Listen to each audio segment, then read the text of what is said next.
Selamat malam, salam sejahtera bagi kita sekaliannya. Oleh karena kemurahan hati Tuhan, kita dimungkinkan untuk melangsungkan ibadah doa penyembahan. Kita patut bersyukur kiranya kasih karunia damai sejahtera turun atas kita sampai selama-lamanya. Segera kita perhatikan firman penggembalaan untuk ibadah pendalam Alkitab dari surat yang dikirim oleh Rasul Paulus kepada jemaat di Kolose, pasal 1 ayat 26 saja, silakan. Demikianlah firman Tuhan. Ya. Yaitu rahasia yang tersembunyi dari abad ke abad dan dari turunan ke turunan, tetapi yang sekarang dinyatakan kepada orang-orang kudusnya. Yaitu rahasia yang tersembunyi dari abad ke abad dan dari keturunan ke keturunan, tetapi yang sekarang dinyatakan kepada orang-orang kudusnya. Puji Tuhan, itu kemurahan tentunya bagi kita sekaliannya. Ada dua rahasia besar, yaitu A. Rahasia nikah, Efesus 5 ayat 32. B. Rahasia ibadah, 1 Timotius 3 ayat 16 bagian A. Keterangan titik 2 rahasia ibadah, 1 Timotius 3 ayat 16 bagian A. Demikianlah firman Tuhan. Dan sesungguhnya agunglah rahasia ibadah kita. Ya. Dan sesungguhnya agunglah rahasia ibadah kita. Ya, dan sesungguhnya agunglah rahasia ibadah kita. Jadi rahasia ibadah itu besar dan agung. Ya. Bukti bahwa rahasia ibadah itu besar. Titik 2. 1 Timotius 3 ayat 16 bagian B. Dia yang telah menyatakan dirinya dalam rupa manusia, ya, dibenarkan dalam roh, yang menampakkan dirinya kepada malaikat-malaikat, ya, diberitakan di antara bangsa-bangsa yang tidak mengenal Allah, terus yang dipercaya di dalam dunia, diangkat dalam kemuliaan. Puji Tuhan. Kemudian 1 Timotius 3 ayat 16 bagian B ini, dia yang telah menyatakan dirinya dalam rupa manusia, dibenarkan dalam roh, yang menampakkan dirinya kepada malaikat-malaikat, diberitakan di antara bangsa-bangsa yang tidak mengenal Allah, yang dipercayai di dalam dunia, diangkat dalam kemuliaan. Pendeknya Kristus dinyatakan. Kesimpulan dari 1 Timotius 3 ayat 16 bagian B, Kristus dinyatakan di antara bangsa-bangsa, dalam kurung Israel dan kafir. Roma 1 ayat 2 sampai ayat yang ke-5.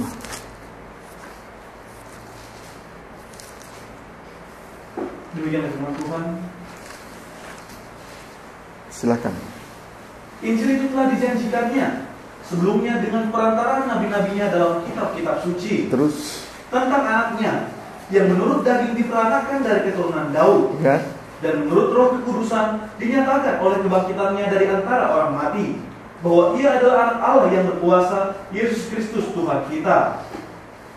Sampai ayat 5. Dengan perantarannya kami menerima kasih karunia dan jabatan rasul untuk menuntun semua bangsa supaya mereka percaya dan taat kepada namanya.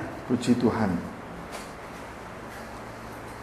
Tentang Yesus Kristus anak tunggal Bapa. Titik 2. Strip pertama, menurut daging diperanakkan dari keturunan Daud. Strip yang kedua, menurut Roh kekudusan dinyatakan oleh kebangkitannya dari antara orang mati. Strip yang ketiga, hamba-hamba Tuhan menerima kasih karunia dan jabatan rasul untuk menuntun semua bangsa menjadi percaya dan taat kepada namanya. Titik. Puji Tuhan, kita kembali memperhatikan 1 Timotius 3 ayat 16 bagian B.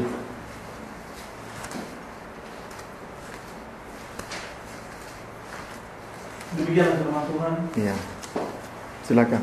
Dia yang telah menyatakan dirinya dalam rupa manusia, iya, dibenarkan dalam roh, iya, yang menampakkan dirinya kepada malaikat-malaikat, iya, diberitakan di antara bangsa-bangsa yang tidak. Dia yang telah menyatakan dirinya dalam rupa manusia, itu menunjuk kepada kuasa kematian Yesus Kristus. Strip yang kedua, dibenarkan dalam roh, menunjuk kepada kuasa kebangkitan Yesus Kristus. Terus yang menampakkan dirinya kepada malaikat-malaikat, diberitakan di antara bangsa-bangsa yang tidak mengenal Allah, yang dipercayai di dalam dunia, diangkat dalam kemuliaan. Selanjutnya strip yang ketiga, diberitakan di antara bangsa-bangsa yang tidak mengenal Allah, yang dipercayai di dalam dunia, diangkat dalam kemuliaan. Puji Tuhan. Haleluya. Keterangan. Jadi Yesus dinyatakan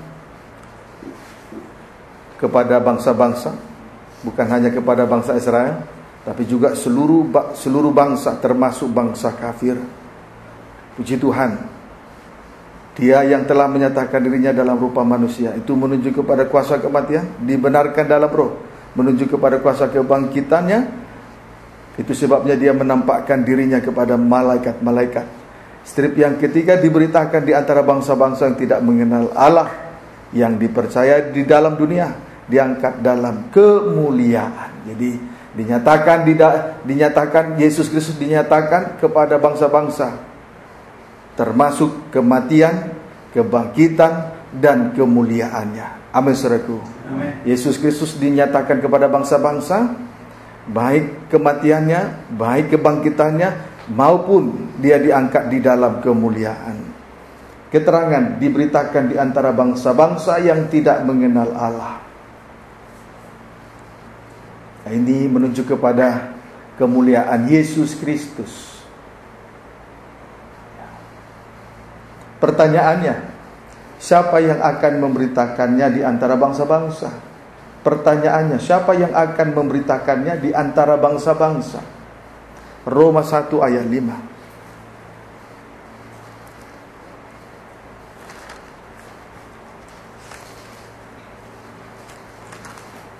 Silakan.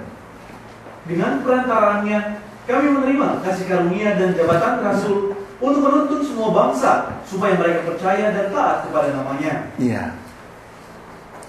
Hamba-hamba Tuhan yang telah menerima kasih karunia dan jabatan-jabatan rasul, menuntun semua bangsa dan menjadi percaya dan taat kepada namanya. Puji Tuhan. Haleluya. Saudaraku yang sudah melayani Tuhan, imam-imam yang sudah melayani Tuhan, itu yang sudah menerima karunia-karunia dan jabatan, percaya melayani sesuai dengan karunia-karunia jabatan, itu adalah kasih karunia. Amin, saudaraku. Itu kemurahan Tuhan. Jadi kita imam-imam yang melayani Tuhan diperlengkapi dengan karunia-karunia Roh Kudus dan dipercayakan jabatan-jabatan. Itu kasih karunia, itu kemurahan Tuhan. Dulu saya masih ingat, sedikit kesaksian. Dulu saya masih ingat waktu kita memulai pelayanan ini, tidak ada satupun yang dapat dan bahkan layak untuk melayani Tuhan. Baik dia sebagai seorang pemimpin pujian, pembaca firman, singer, kolektan, pemain musik multimedia. Tidak ada yang dapat, tidak ada yang bisa, tidak ada yang sanggup, bahkan tidak layak untuk melayani Tuhan. Namun pada akhirnya imam-imam yang melayani Tuhan diperlengkapi dengan karunia-karunia Roh Kudus, dipercayakan jabatan-jabatan. Itu kasih karunia. Jadi kalau kita dipercayakan melayani Tuhan di tengah-tengah ibadah-ibadah yang Tuhan percayakan ini, itu kasih karunia, itu kemurahan. Jadi kita melayani bukan karena gagah hebat, bukan karena keperkasaan, namun oleh karena kemurahan Tuhan. Roh Tuhan memberi kemampuan kepada kita semua. Amin, saudaraku. Puji Tuhan. Kiranya dapat dipahami dengan baik. Efesus 3 ayat 7 sampai 8.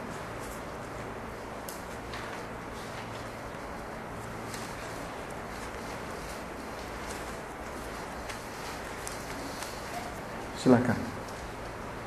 Demikian firman Tuhan. Iya. Rahasia panggilan orang-orang bukan Yahudi. Iya. Dari Injil itu aku telah menjadi pelayannya. Iya. Terus? Menurut pemberian kasih karunia Allah. Dipercayai untuk memberitakan Injil, itu kasih karunia. Terus? Yang dianugerahkan kepadaku sesuai dengan pengerjaan kuasanya. Iya. Kepadaku yang paling hina di antara segala orang kudus, telah dianugerahkan kasih karunia ini untuk memberitakan kepada orang-orang bukan Yahudi kekayaan Kristus yang tidak terduga itu. Kepada Rasul Paulus, yang paling hina di antara segala orang kudus, telah dianugerahkan kasih karunia untuk memberitakan kepada orang-orang yang bukan Yahudi, dalam kurung bangsa kafir, kekayaan Kristus yang tidak terduga. Dianugerahkan kasih karunia kepada Rasul Paulus untuk memberitakan kepada bangsa kafir kekayaan Kristus yang tak terduga. Puji Tuhan. Tuhan telah membawa kita dari kasih karunia yang satu kepada kasih karunia yang lain. Apa yang tak pernah dipikirkan oleh manusia, yang tidak pernah didengar oleh telinga, dan apa yang tidak pernah timbul di dalam hati kita, itu yang Tuhan nyatakan kepada kita semua. Amin, saudaraku. Puji Tuhan. Haleluya. Siapa yang dahulu merasa bahwa dia beribadah di atas gunung Tuhan, tidak ada yang menyangka bahwa kita sedang berada di atas gunung Tuhan, menjalankan ibadah dan pelayanan di atas gunung Tuhan. Tidak ada yang menyangka. Tetapi oleh karena kekayaan rahasia yang tersembunyi dari abad ke abad, kita memperoleh suatu pemahaman, suatu pengertian yang benar, bahwa sekarang dengan iman kita yakin beribadah dan melayani Tuhan di atas gunung Sion. Amin, saudaraku. Puji Tuhan. Haleluya. Kiranya dapat dipahami dengan baik. Galatia 2 ayat 7 sampai 8. Galatia 2 ayat 7 sampai 8. Demikian firman Tuhan. Ya. Paulus diakui oleh para rasul. Ya. Tetapi sebaliknya, setelah mereka boleh sampai ayat yang ke-9 terus. Tetapi sebaliknya, ya, setelah mereka melihat bahwa kepadaku telah dipercayakan pemberitaan Injil, dipercayakan pemberitaan Injil untuk orang-orang tak bersunat. Terus sama seperti kepada Petrus untuk orang-orang bersunat. Petrus dipercayakan pemberitaan Injil untuk orang yang bersunat, bangsa Israel saja, orang Yahudi. Terus karena ia yang telah memberikan kekuatan kepada Petrus untuk menjadi rasul bagi orang-orang bersunat. Ia juga yang telah memberikan kekuatan kepadaku untuk orang-orang yang tidak bersunat. Dan setelah melihat kasih karunia yang dianugerahkan kepadaku, maka Yakobus... Ya sudah, sampai ayat 8 dulu ternyata ya. Kepada Paulus telah dipercayakan pemberitaan Injil untuk orang-orang yang tak bersunat atau bangsa kafir. Sedangkan Petrus untuk orang-orang yang bersunat atau bangsa Yahudi. Puji Tuhan. Kemudian Allah memberikan kekuatan kepada Petrus untuk menjadi rasul bagi orang-orang bersunat atau bangsa Yahudi. Juga memberikan kekuatan yang sama kepada Paulus untuk menjadi rasul bagi orang-orang yang tak bersunat atau bangsa kafir. Amin, saudaraku. Jadi Tuhanlah yang memberi kekuatan dan kemampuan untuk memberitakan Injil, untuk melayani Tuhan. Kiranya dapat dipahami dengan baik, supaya tidak ada yang bermega, supaya jangan sampai ada di antara kita yang bermega saat kita dipercaya untuk melayani Tuhan. Tuhanlah yang memberi kekuatan, baik bagi Rasul Paulus menjadi rasul, untuk menjadi kekuatan kepada Paulus untuk menjadi rasul kepada orang yang tak bersunat, bangsa kafir. Juga kekuatan yang sama yang dari Allah kepada Petrus menjadi rasul untuk orang yang bersunat, bangsa Yahudi. Tuhanlah yang memberi kekuatan. Puji Tuhan. Kiranya dapat dipahami dengan baik ayat yang ke-9. Dan setelah melihat kasih karunia yang dianugerahkan kepadaku, maka Yakobus, Kefas dan Yohanes, Yakobus, Kefas dan Yohanes, yang dipandang sebagai soko guru jemaat, terus berjabat tangan dengan aku, berjabat tangan dengan pihaknya Paulus, itulah, dan dengan Barnabas, pihaknya Paulus bersama Barnabas, terus sebagai tanda persekutuan, supaya kami pergi kepada orang-orang yang tidak bersunat dan mereka kepada orang-orang yang bersunat. Puji Tuhan. Rasul Paulus, Yakobus,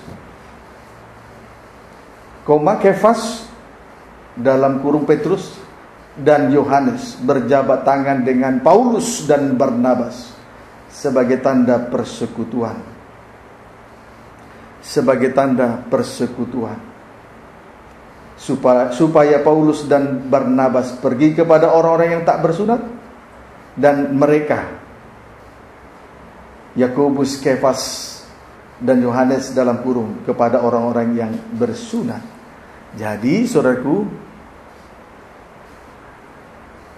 baik pihak dari Yakobus, Petrus dan Yohanes maupun pihak Paulus dan Barnabas, saudaraku, mereka berjabat tangan. Itu tanda persekutuan. Jadi sekalipun pihak daripada Yakobus, Petrus dan Yohanes melayani orang-orang yang tak bersunat bangsa Yahudi, maupun pihaknya Paulus dan Barnabas melayani orang-orang yang tak bersunat, tetap di dalam pelayanan itu ada kesatuan roh, ada persekutuan yang indah. Karunia berbeda, jabatan berbeda, tetapi kita melayani Tuhan dengan roh yang satu dan yang sama, sehingga ada persekutuan yang indah. Mereka berjabat tangan, tanda persekutuan. Amin, saudaraku. Mereka berjabat tangan, tanda persekutuan, sekalipun pelayanan mereka berbeda. Namun di antara pelayanan itu, di antara pelayan-pelayan, ada persekutuan. Ada persekutuan yang indah. Tandanya bahwa pelayan-pelayan yang dipercayakan oleh Tuhan melayani dari roh yang satu dan yang sama. Kalau tidak ada kesatuan, berarti pelayanan itu sumbernya dari roh yang berbeda-beda. Kiranya dapat dipahami dengan baik. Puji Tuhan.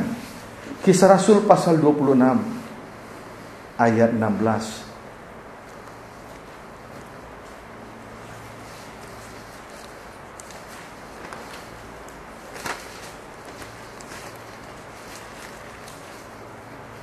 Kisah Rasul 26 ayat 16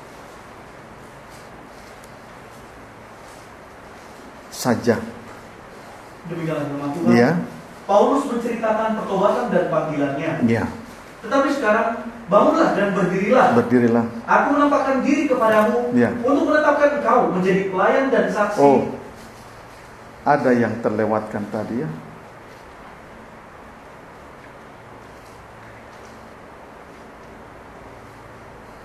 Tapi ya sudahlah. Ya. Kisah Rasul pasal 26 ayat 16. Demikianlah firman Tuhan. Ya. Tetapi sekarang bangunlah dan berdirilah. Aku menampakkan diri kepadamu, ya, untuk menetapkan engkau menjadi pelayan dan saksi tentang segala sesuatu yang telah kau lihat daripadaku, dan tentang apa yang akan kuperlihatkan kepadamu nanti. Puji Tuhan. Rasul Paulus telah ditetapkan oleh Tuhan menjadi pelayan dan saksi tentang segala sesuatu yang dia lihat dari Yesus Kristus, dan tentang apa yang telah diperlihatkan oleh Tuhan kepadanya. Jadi Tuhan yang menetapkan Rasul Paulus untuk menjadi pelayan dan saksi tentang titik dua. Strip pertama, segala sesuatu yang dia lihat dari Yesus Kristus. Strip yang kedua, tentang apa yang telah diperlihatkan oleh Tuhan kepadanya. Amin, saudaraku. Puji Tuhan. Jadi Tuhan yang menetapkan Rasul Paulus untuk menjadi pelayan dan saksi. Puji Tuhan. Haleluya. Tentang segala sesuatu yang dia lihat dari Yesus Kristus, dan tentang apa yang telah diperlihatkan oleh Tuhan kepadanya.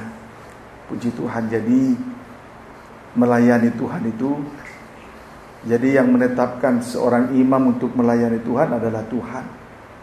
Dan pelayan Tuhan harus menjadi saksi. Menjadi saksi, melayani dan menjadi saksi bukan karena kehendak sendiri. Amin, saudaraku. Tetapi melainkan Tuhan yang menetapkannya. Jadi melayani bukan karena kehendak sendiri. Maka ya imam-imam yang sudah melayani Tuhan harus mengikuti aturan yang ada. Mau melayani Tuhan dan menjadi saksi, menjadi contoh teladan, harus mengikuti aturan yang ada. Tidak boleh mengambil jalannya masing-masing.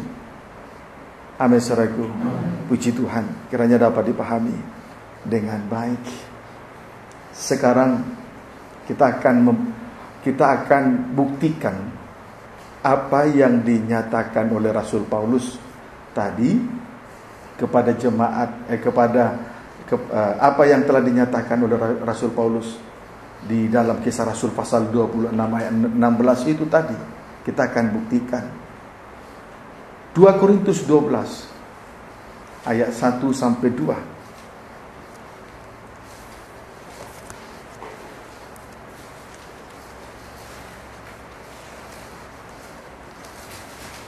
2 Korintus 12 ayat 1 sampai dengan ayat yang kedua, silakan. Paulus menerima penglihatan dan kenyataan. Iya. Aku harus bermegah. Iya. Sekalipun hal itu memang tidak ada faedahnya. Tidak ada artinya bermegah. Sekalipun memperoleh kelebihan-kelebihan dari Tuhan ya. Amin saudaraku. Yang terpenting namun demikian aku hendak memberitakan. Yang terpenting tugasnya adalah untuk memberitakan terus penglihatan ya. Dan penyataan yang kuterima. Iya, terus aku tahu tentang seorang Kristen. Iya. 14 tahun yang lampau. 14 tahun yang lampau. Entah dalam tubuh. Aku tidak tahu. Entah di luar tubuh. Aku tidak tahu. Allah yang mengetahuinya. Iya. Orang itu tiba-tiba diangkat ke tingkat yang ketiga dari surga. Puji Tuhan. Rasul Paulus diangkat ke tingkat yang ketiga dari surga yang disebut juga Firdaus. Kemudian penglihatan-penglihatan dan penyataan-penyataan yang ia terima dari Tuhan saat ia diangkat ke tingkat yang ketiga dari surga. Itulah yang harus diberitakan kepada bangsa kafir. Amin saudaraku. Puji Tuhan. Jadi penglihatan-penglihatan dan penyataan-penyataan yang luar biasa yang ia terima dari Tuhan saat ia diangkat ke tingkat yang ketiga dari surga, untuk selanjutnya diberitakan kepada bangsa kafir, bangsa-bangsa lain. Puji Tuhan. Jadi apa yang telah dinyatakan oleh Rasul Paulus di dalam Kisah Rasul pasal 26 ayat 16 itu terbukti, dan itu telah dia sampaikan kepada jemaat di Korintus setelah dia melayani Tuhan, setelah 14 tahun melayani Tuhan. Dia saksikan menjadi pelayan, menjadi pelayan Tuhan, segala sesuatu yang dia lihat dari Tuhan dan apa yang diperlihatkan oleh Tuhan, itulah yang dia beritakan kepada bangsa-bangsa kafir, orang-orang yang tak bersunat. Jadi terbukti apa yang telah dia nyatakan. Amin saudaraku. Puji Tuhan. Haleluya. Sekarang apa yang dia lihat ketika Rasul Paulus diangkat ke tingkat yang ketiga? Ibrani pasal 9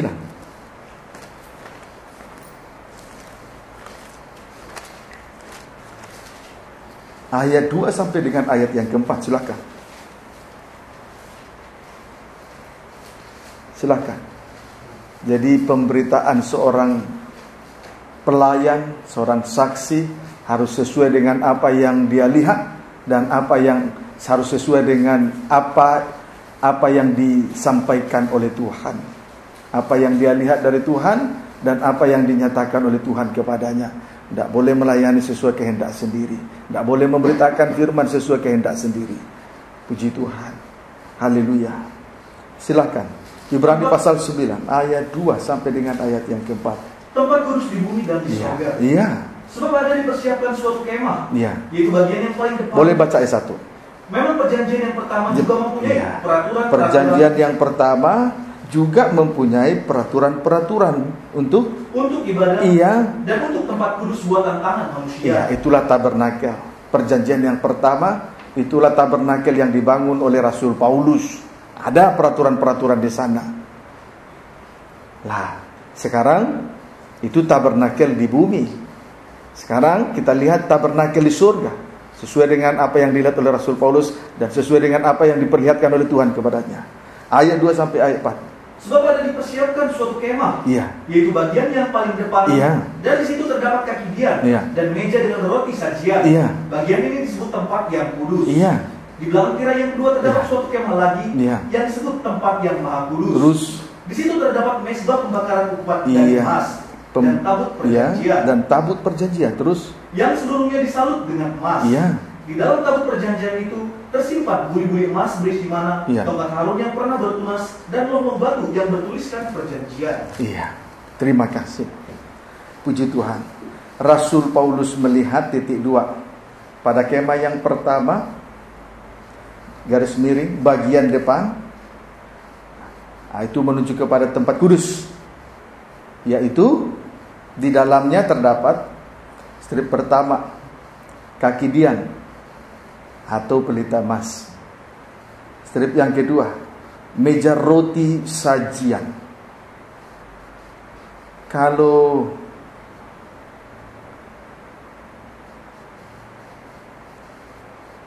tempat kudus buatan tangan manusia, di dalam ruangan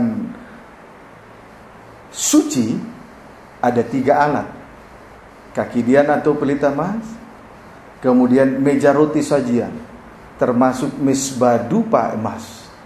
Namun di sini kita melihat bahwa di dalam ruangan suci itu hanya ada 2 alat.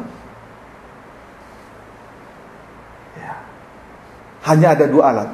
Alat yang pertama kaki dian emas atau pelita emas.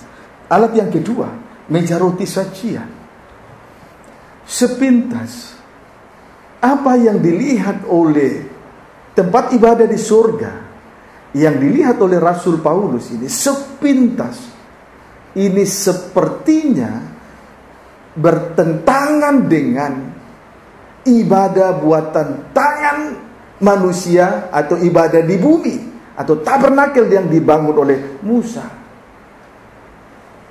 Karena di dalam ruangan suci itu terdapat ada tabernakel yang dibangun oleh Musa. Di dalam ruangan suci terdapat 3 macam alat, meja roti sajian, pelita emas, dan mezbah dupa. Jadi dalam hal ini seolah-olah penglihatan Rasul Paulus dengan apa yang dilihat oleh Musa seolah-olah bertentangan. Sebetulnya tidak, justru semakin meneguhkan kehidupan kita pribadi lepas pribadi. Dalam hal apa? Bahwasanya ibadah, 3 macam ibadah pokok, ternyata itulah sesuai dengan 3 macam alat dalam ruangan suci. Meja roti sajian, ketekunan dalam ibadah dalam Alkitab serta perjamuan suci. Pelita emas menuju ke ketekunan dalam ibadah raya minggu serta kesaksian. Mezbah dupa, ketekunan dalam ibadah 2 penyembahan. Maksudnya di sini adalah bahwa yang membawa kita sampai ke dalam ruangan, maksudnya di sini bahwa ibadah itu tidak berhenti hanya sebatas ibadah pendalaman Alkitab dan ibadah raya minggu. Namun ibadah itu harus memuncak sampai kepada doa penyembahan. Amin. Puji Tuhan. Jadi puncaknya ibadah bukan ibadah raya minggu seperti kebanyakan orang Kristen ketahui, tapi justru ibadah doa. Puncak daripada ibadah adalah doa penyembahan. Jadi tidak ada di sini perbedaan antara apa yang dilihat oleh Rasul Paulus dengan apa yang dilihat oleh Nabi Musa. Kiranya dapat dipahami dengan baik. Musa menerima jabatan Nabi, Paulus menerima jabatan Rasul. Kemudian Yakobus, Kefas, Yohanes melayani orang sebab menjadi rasul bagi orang yang tak bersunat. Sedangkan Petrus dan Barnabas menjadi rasul bagi orang yang tak bersunat. Namun tetap ada persekutuan. Namun mereka tetap berjabat tangan. Ada persekutuan, artinya melayani Tuhan itu sumbernya dari roh yang satu dan yang sama. Maka kalau sumbernya dari roh yang satu dan yang sama, penglihatan pun tidak mungkin berbeda. Sekalipun sepintas terlihat berbeda, justru semakin menguatkan kehidupan kita. Paham saudaraku? Puji Tuhan. Kiranya dapat dipahami dengan baik. Amin saudaraku ya. Puji Tuhan. Haleluya. Perhatikan firman supaya engkau bisa menangis nanti. Kiranya dapat dipahami dengan baik. Haleluya. Paham ya saudaraku? Puji Tuhan. Maka kita lihat lagi di dalam Wahyu pasal 11 ayat 1.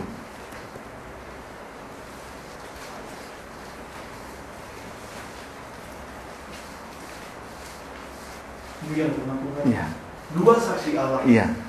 Kemudian diberikanlah kepadaku sebatang bulu, seperti tongkat pengukur rupanya, dengan kata-kata yang berikut.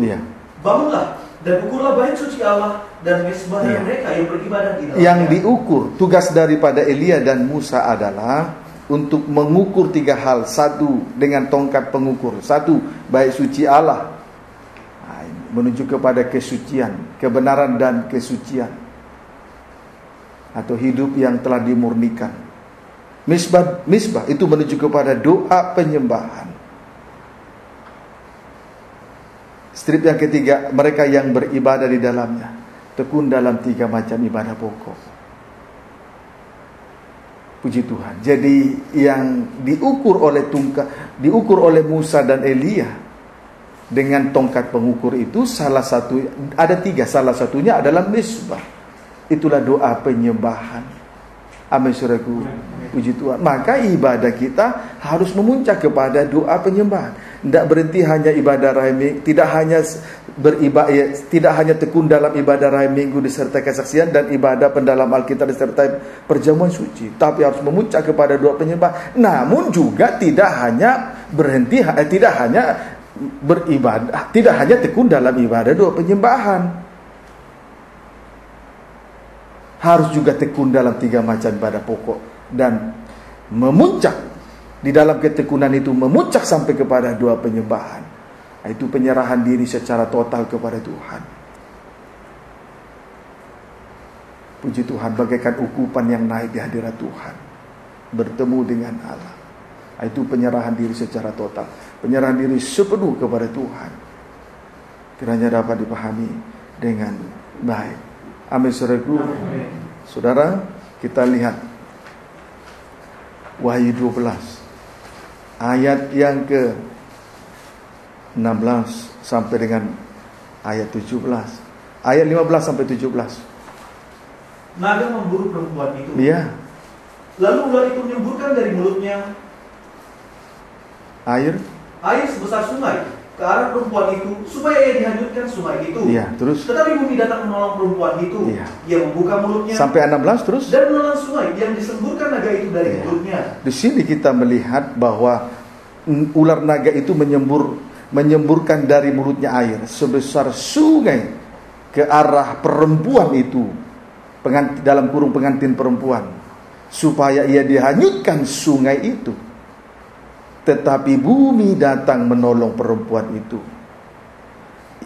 Ia membuka mulutnya dan menelan sungai yang disemburkan naga itu dari mulutnya.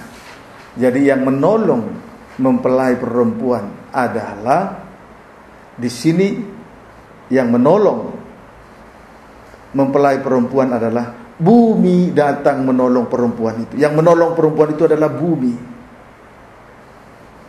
Adalah bumi. Amin saudaraku. Amin. Puji Tuhan. Haleluya. Kiranya dapat dipahami dengan baik. Lihat ya, apa arti bumi. Kita lihat bumi di dalam Kejadian.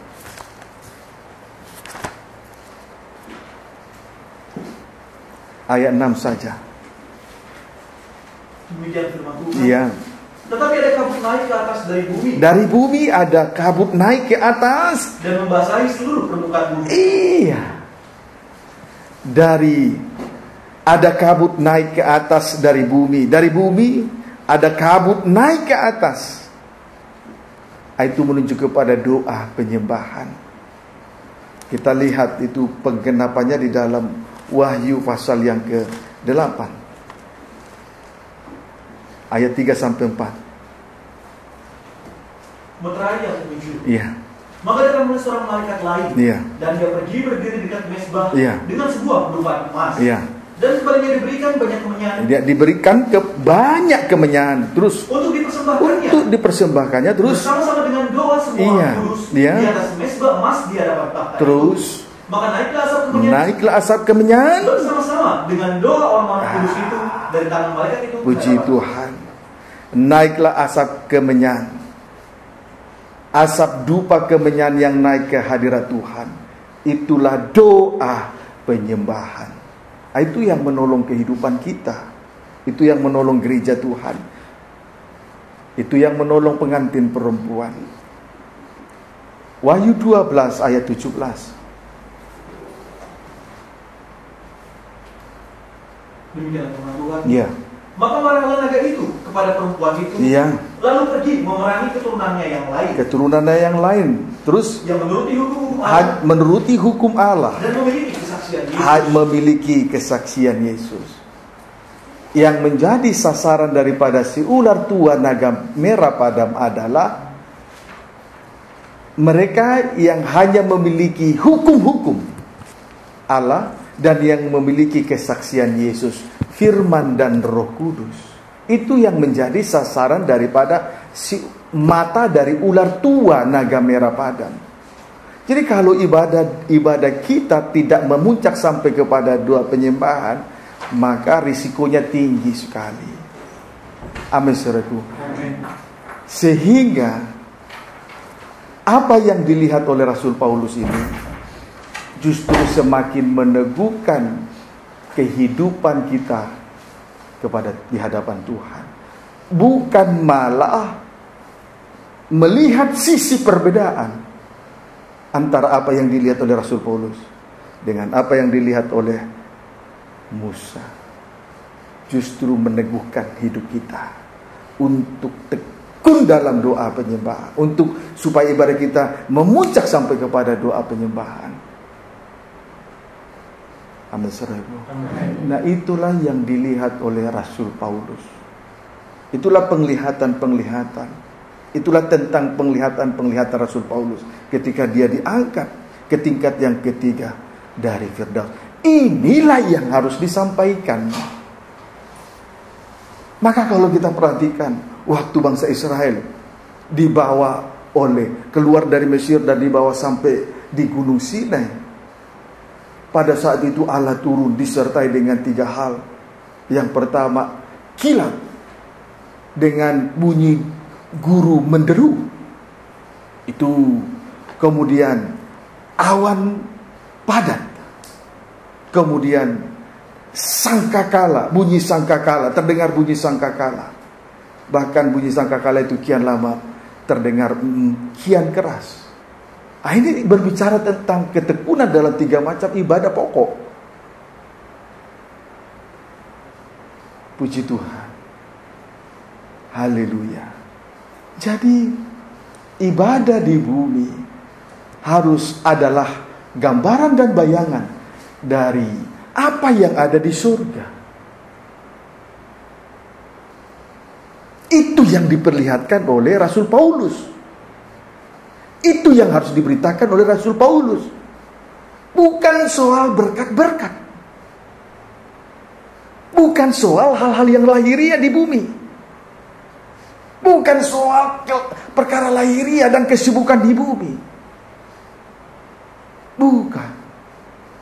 Tapi soal ibadah yang ada di surga dibawa ke bumi. Lalu diberitakan kepada bangsa kafir. Puji Tuhan. Satu dari sekian banyak rasul yang diangkat ke tingkat yang ketiga. Hanya dia satu-satunya rasul yang dapat melihat suasana ibadah di surga. Jadi apa yang dilihat, suasana ibadah di surga, Yang dia lihat, yang dilihat oleh Rasul Paulus, itulah yang dibawa turun ke bumi. Amin, saudaraku. Itulah yang diberitakan. Itu sebabnya di atas tadi saya sampai katakan bahwa apa yang tidak timbul di hati, apa yang tidak pernah didengar oleh telinga, apa yang tidak pernah dipikirkan, yang tidak pernah kita pikirkan, itulah yang Tuhan berikan kepada kita lewat Rasul Paulus. Amin, saudaraku. Puji Tuhan. Kemudian tidak berhenti sampai di situ. Ibrani pasal 9. Saudara bahagia? Saudara tidak tertipu, tergembala? Tentu tidak. Karena Rasul Paulus telah memberitakan ibadah di surga, membawa ibadah di surga turun ke bumi. Amin, saudaraku. Puji Tuhan. Dulu pengajaran mempelai dan pengajaran tabernakel ini sepertinya asing bagi kita. Tapi sekarang, seiring terjadinya pembuka rasa firman, kecintaan kita terhadap pengajaran mempelai dan pengajaran tabernakel semakin bertambah-tambah. Amin, saudaraku. Puji Tuhan. Kemudian baca kembali ayat yang ke Ibrani pasal 9 ayat 8. Demikian firman Tuhan. Ya. Dengan ini Roh Kudus menyatakan. Ibrani 9 ayat 4. Di situ terdapat mesbah pembakaran ukupan dari emas, Ya. dan tabut perjanjian yang seluruhnya disalut dengan emas. Di dalam tabut perjanjian itu tersimpan buli-buli emas berisi mana, tongkat Harun yang pernah bertunas, dan loh batu yang bertuliskan perjanjian. Ya. Di belakang tirai yang kedua atau ruangan maha suci, di situ terdapat titik 2, strip pertama, ukupan dari emas, mesbah pembakaran ukupan dari emas. Strip yang kedua, tabut perjanjian yang seluruhnya disalut dengan emas. Puji Tuhan. Nah, sekarang yang membawa kita naik di hadirat Tuhan adalah doa penyembahan. Itu sebabnya di belakang tirai yang kedua dalam atau ruangan maha suci, di situ telah terdapat mesbah pembakaran ukupan. Amin, saudaraku. Jadi yang membawa kita naik di hadirat Tuhan adalah doa penyembahan. Itu maksudnya. Jadi apa yang dilihat oleh Rasul Paulus tidak bertentangan dengan apa yang dilihat oleh Musa di Gunung Sinai. Puji Tuhan, kiranya dapat dipahami dengan baik. Kemudian di situ juga terdapat tabut perjanjian yang seluruhnya disalut dengan emas. Puji Tuhan. Arti rohani dari tabut perjanjian, arti rohani dari tabut perjanjian, tahta Allah. Ya, ada dua tadi arti rohani tabut perjanjian, tahta Allah.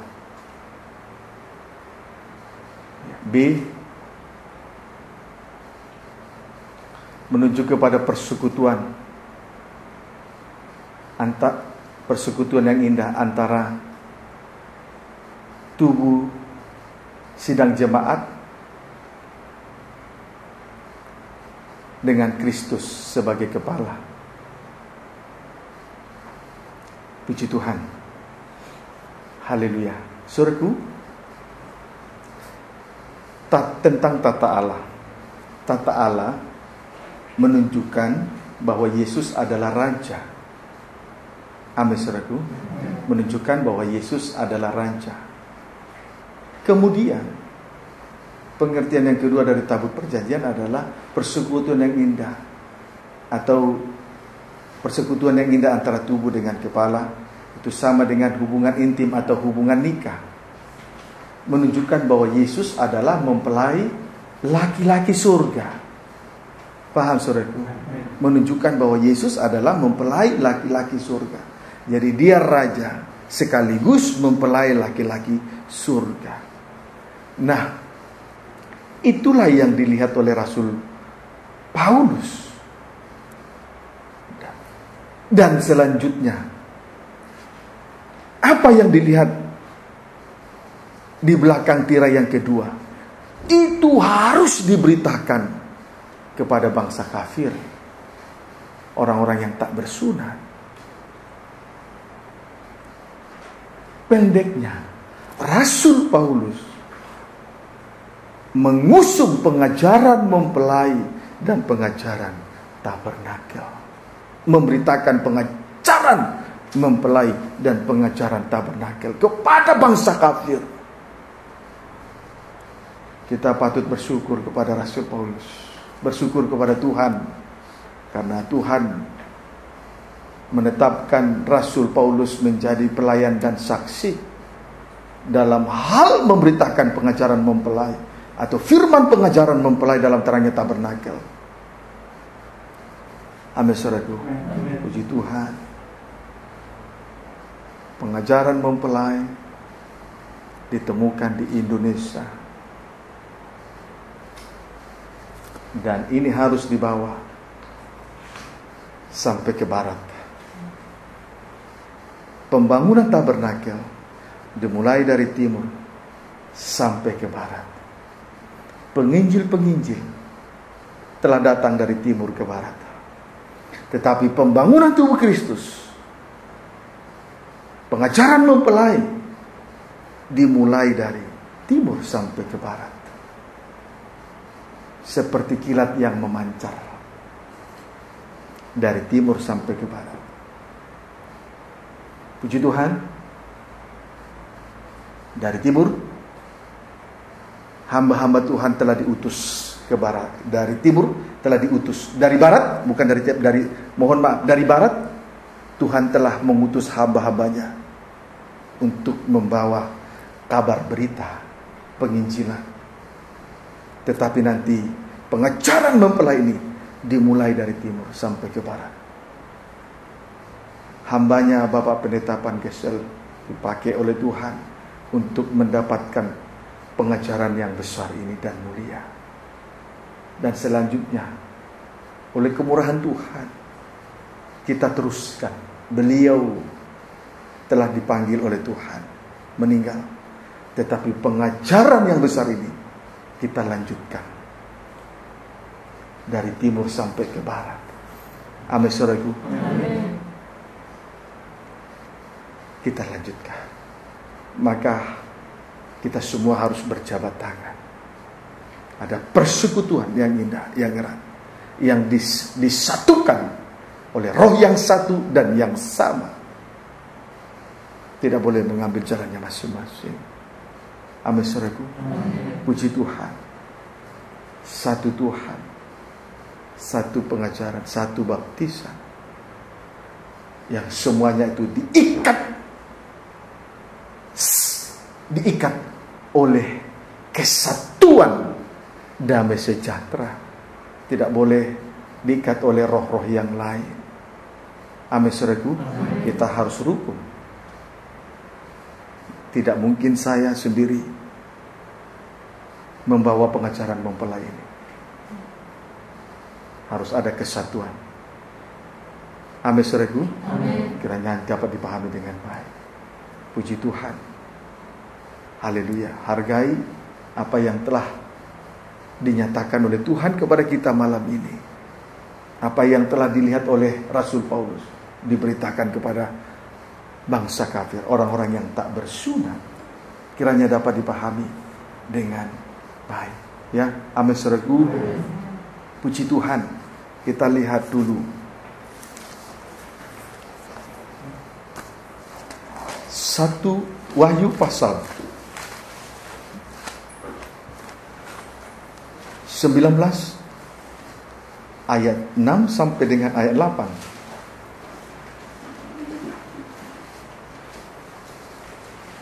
Baca.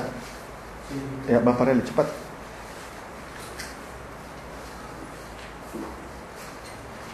Perjamuan kawin anak domba. Iya. Lalu aku mendengar seperti suara himpunan besar orang banyak. Iya. Seperti desau air bah. Iya. Dan seperti deru guru yang hebat katanya. Iya. Haleluya. Haleluya. Karena Tuhan Allah kita yang Maha Kuasa telah menjadi raja. Menjadi raja. Terus? Marilah kita bersukacita dan bersorak-sorai. Bersorak-sorai terus. Dan memuliakan Dia. Iya. Karena hari perkawinan anak domba telah tiba. Iya. Dan pengantinnya telah siap. Iya. Puji Tuhan. Jadi pengajaran mempelai ini membawa kita masuk dalam pesta nikah anak domba. Dia raja dan mempelai pria surga. Amin saudaraku, puji Tuhan. Jadi tadi Rasul Paulus di bagian tirai bagian yang kedua, di belakang tirai yang kedua atau ruangan maha suci, selain melihat mezbah pembakaran ukupan, juga melihat tabut perjanjian. Arti rohani tabut perjanjian adalah tahta Allah dan persekutuan yang indah antara tubuh dengan kepala. Tahta Allah menunjukkan bahwa Yesus Kristus adalah Raja. Kemudian terjadinya persekutuan yang indah antara tubuh dengan kepala. Sama dengan hubungan nikah, hubungan intim antara tubuh dengan kepala. Itu menunjukkan bahwa Yesus Kristus adalah mempelai pria surga. Amin saudaraku, puji Tuhan. Kiranya dapat dipahami dengan baik. 1 Korintus pasal 11.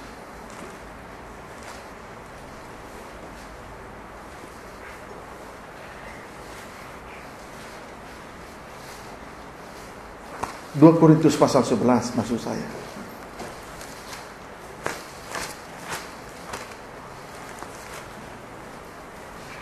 Ayat 2. Sebab aku cemburu kepada kamu dengan cemburu ilahi. Karena aku telah mempertunangkan kamu kepada satu laki-laki untuk membawa kamu sebagai perawan suci kepada Kristus. Terus? Tetapi aku takut kalau pikiran kamu disesatkan dari kesetiaan kamu yang sejati kepada Kristus. Sama seperti Hawa diperdaya oleh ular itu. Puji Tuhan. Jadi sudah sangat jelas bahwa Rasul Paulus mempunyai kerinduan yang besar untuk membawa sidang jemaat di Korintus menjadi pengantin perempuan mempelai anak domba. Berarti dengan kata lain, Rasul Paulus memberitakan firman pengajaran mempelai dalam terangnya tabernakel. Dalam hal ini kita tidak perlu ragu.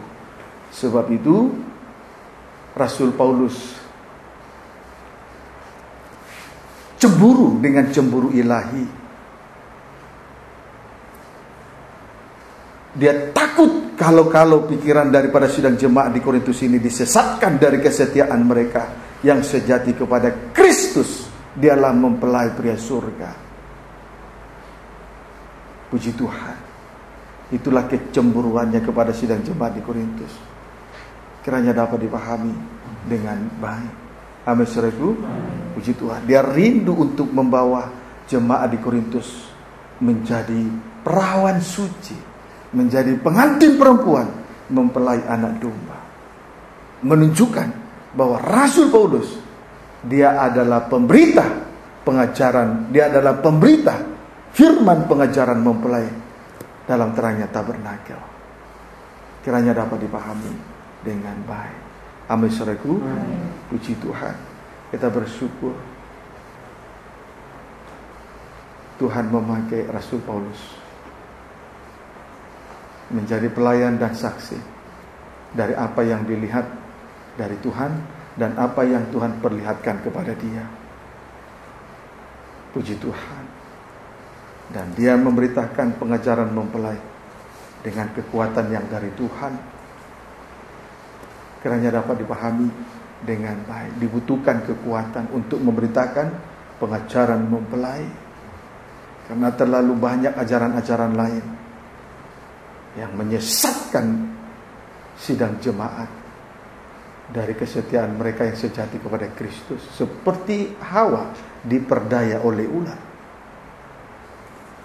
Puji Tuhan. Nah, inilah yang menjadi kerinduan daripada Rasul Paulus. Puji Tuhan. Dalam hal itu kita tidak perlu ragu lagi ya. Amin saudaraku. Kita membaca kembali Ibrani pasal 9 ayat yang keempat. Di situ terdapat mesbah pembakaran ubah dari emas dan tabut perjanjian yang seluruhnya disalut dengan emas. Di dalam tabut perjanjian itu tersimpan bui-bui emas berisi mana, tongkat Harun yang pernah bertunas, dan blok-blok batu yang bertuliskan perjanjian. Di dalam tabut perjanjian itu tersimpan 3 hal. 1 buli-buli emas berisi mana, 2 tongkat Harun yang pernah bertunas, 3 loh batu yang dituliskan perjanjian. Puji Tuhan. 10 hukum Allah yang tertulis pada 2 loh batu. Jadi ada 3 hal.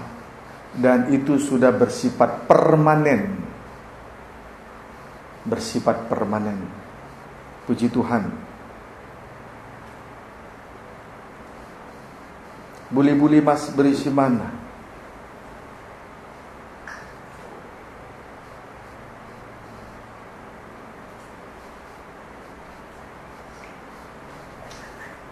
Itu menunjuk kepada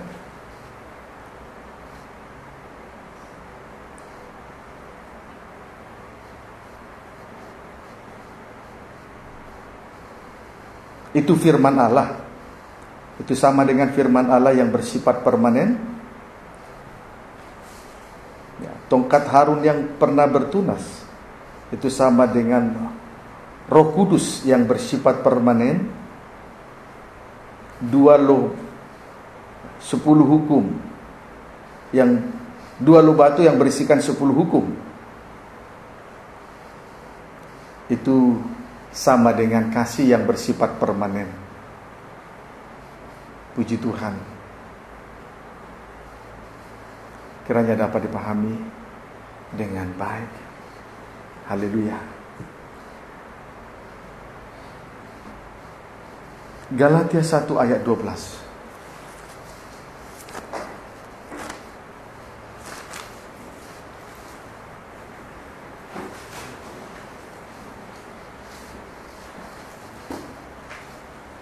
Karena aku bukan menerimanya dari manusia. Bukan menerimanya dari manusia, terus? Dan bukan manusia yang mengajarkannya kepadaku. Bukan manusia yang mengajarkannya kepadanya, terus? Tetapi aku menerimanya oleh penyataan Yesus Kristus.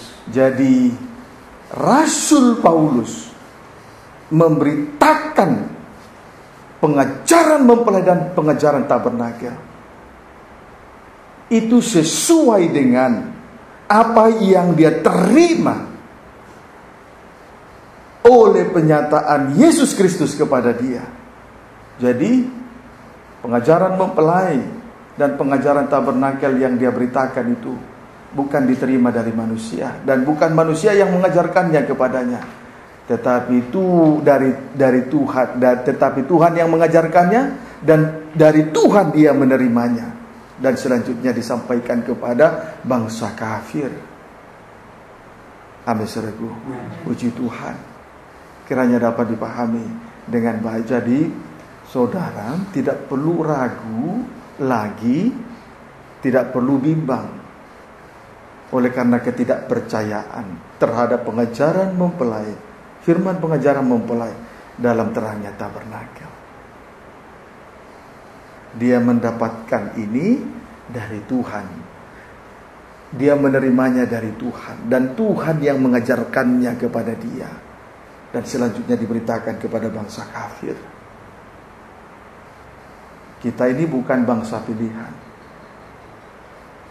Kalau akhirnya kepada bangsa kafir diberitakan pengajaran mempelai dan pengajaran tabernakel, itulah kasih karunia, itu adalah kasih karunia.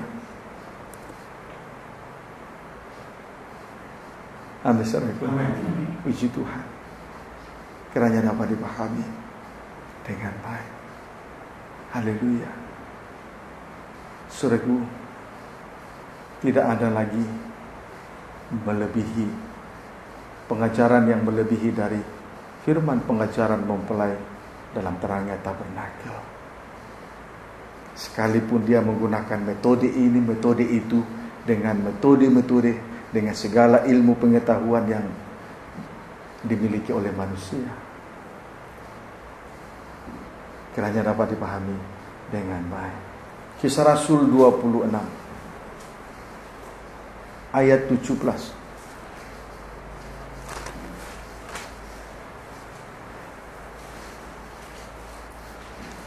Baca. Aku akan mengasingkan engkau dari bangsa ini, iya, dan dari bangsa-bangsa lain, bangsa Yahudi dan bangsa kafir, dan aku akan mengutus engkau kepada mereka. Iya, Tuhan mengasingkan Rasul Paulus dari orang-orang Yahudi dan dari bangsa kafir.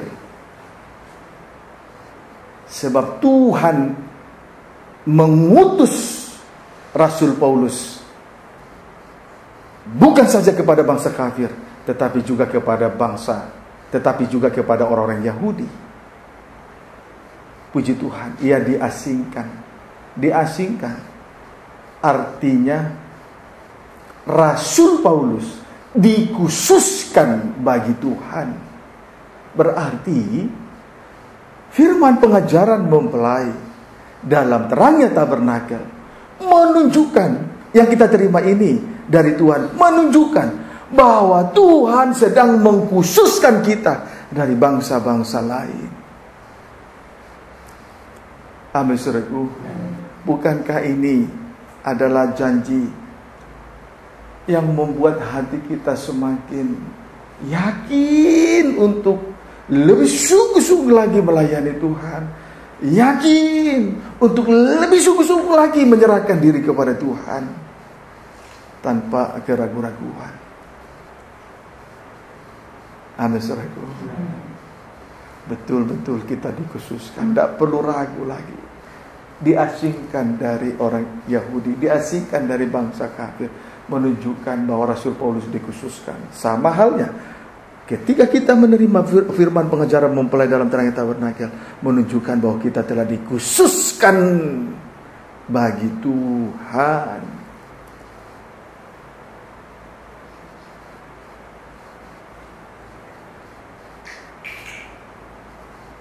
Maka kita tidak sia-sia untuk menyerahkan diri kepada Tuhan sebagai korban persembahan yang hidup, kudus dan berkenan.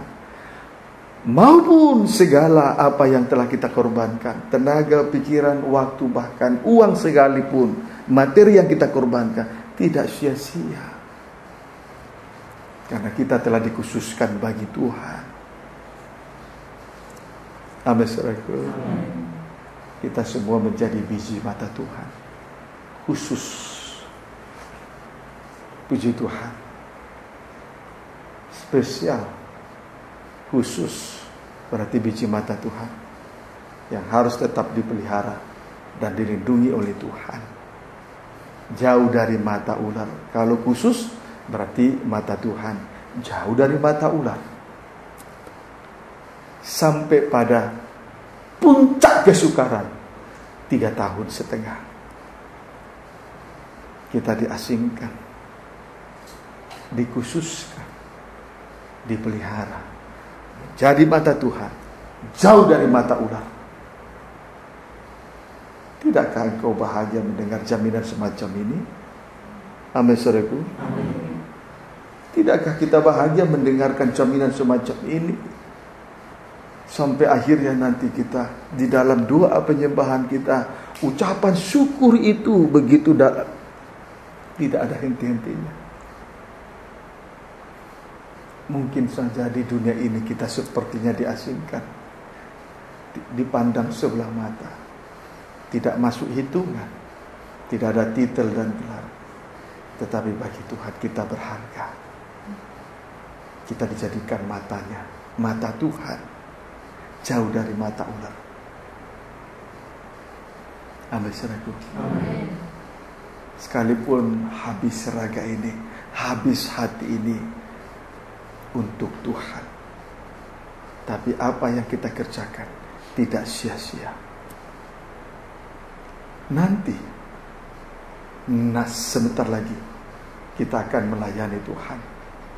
Mulai dari Natal, sekolah minggu dan PAP, Natal kaum muda remaja, Natal PPT 28-29, 2 kali kebaktian, persekutuan hamba-hamba Tuhan. Di situ kita banyak berkorban, baik tenaga, pikiran, waktu, bahkan uang. Habis segala sesuatunya, tapi tidak sia-sia, karena kita dikhususkan oleh Tuhan. Amin, saudaraku. Puji Tuhan. Kiranya dapat dipahami dengan baik. Kalau Tuhan mempercayakan berita yang mulia ini lewat persekutuan PPT, ini adalah suatu kemurahan. Rasul Paulus, satu dari sekian banyak rasul yang diangkat ke tingkat yang ketiga, dari surga yang disebut Firdaus. Di situ dia menerima penglihatan dan penyataan yang luar biasa, dan selanjutnya diberitakan kepada bangsa-bangsa, termasuk bangsa kafir. Itu kemurahan Tuhan. Kiranya dapat dipahami dengan baik. Ayat 18.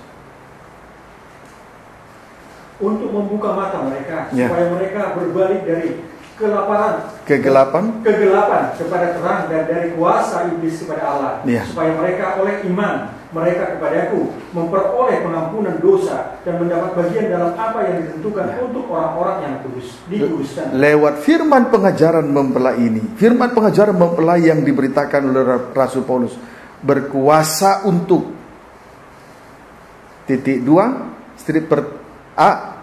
membuka mata semua bangsa supaya mereka berbalik dari kegelapan kepada terang. Bulatan pertama. Bulatan kedua, supaya mereka berbalik dari kuasa iblis kepada Allah.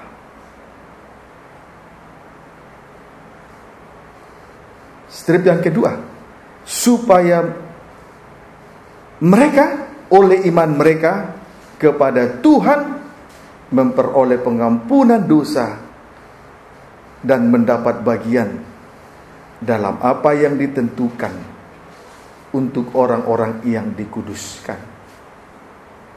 Puji Tuhan.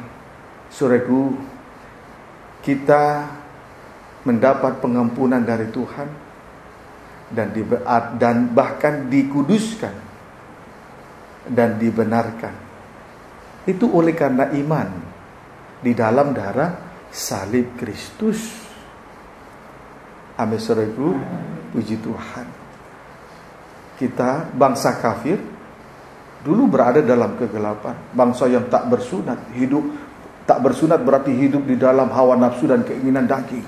Kemudian berada dalam kegelapan yang paling gelap. Tetapi akhirnya Tuhan membuka mata kita semua, berada dalam terang, terlepas dari tabiat-tabiat daging. Karena iman percaya kita yang dikerjakan oleh darah salib Kristus. Amin, saudaraku. Puji Tuhan. Kalau kita ingat dosa, kita tidak pantas untuk dibenarkan. Tetapi karena darah salib, kita dibenarkan oleh iman. Kita yakin kita mendapat pengampunan dan penebusan di dalam darah salib Kristus. Amin, saudaraku. Puji Tuhan. Ayat yang terakhir, Kolose pasal 1